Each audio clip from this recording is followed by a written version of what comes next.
ഒന്നാം റാങ്കിന് മുകളിൽ വേറൊരു റാങ്ക് ഉണ്ടോ? ഇല്ല എന്നത് തന്നെയാണ് എന്റെ വിശ്വാസം. കോളേജ് അധ്യാപക പരീക്ഷയിൽ ഒന്നാം റാങ്ക് നേടിയ മലപ്പുറം സ്വദേശി റഷീദ പറയുന്നത് നിങ്ങളൊന്ന് കേട്ടു നോക്കൂ. ഒന്നാം റാങ്ക് വകയെ എനിക്ക് പോലും ജോലി തരാനില്ല, പിന്നെ എങ്ങനെയാണ് നമ്മൾ ഇവരേക്ക് പ്രോത്സാഹിപ്പിക്കുക? നമ്മളെ സമയം അതിനൊന്നൊരു വാല്യൂ ഇല്ല.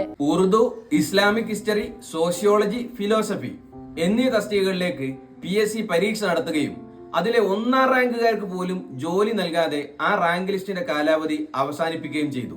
അങ്ങനെയാണെങ്കിൽ പിന്നെ എന്തിനാണ് സാർ PSC പരീക്ഷ എന്ന പ്രഹസന പരിപാടി നടത്തുന്നത്? എന്തിനാണ് സാർ പാവങ്ങളെ ഇങ്ങനെ പറ്റിക്കുന്നത്?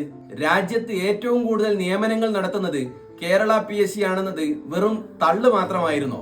ഉന്നത പരീക്ഷകളുടെ അവസ്ഥ പോലും ഇതാണെങ്കിൽ മറ്റു പരീക്ഷകളുടെയും ഉദ്യോഗാർത്ഥികളുടെയും അവസ്ഥ എത്ര ഭീകരമായിരിക്കും?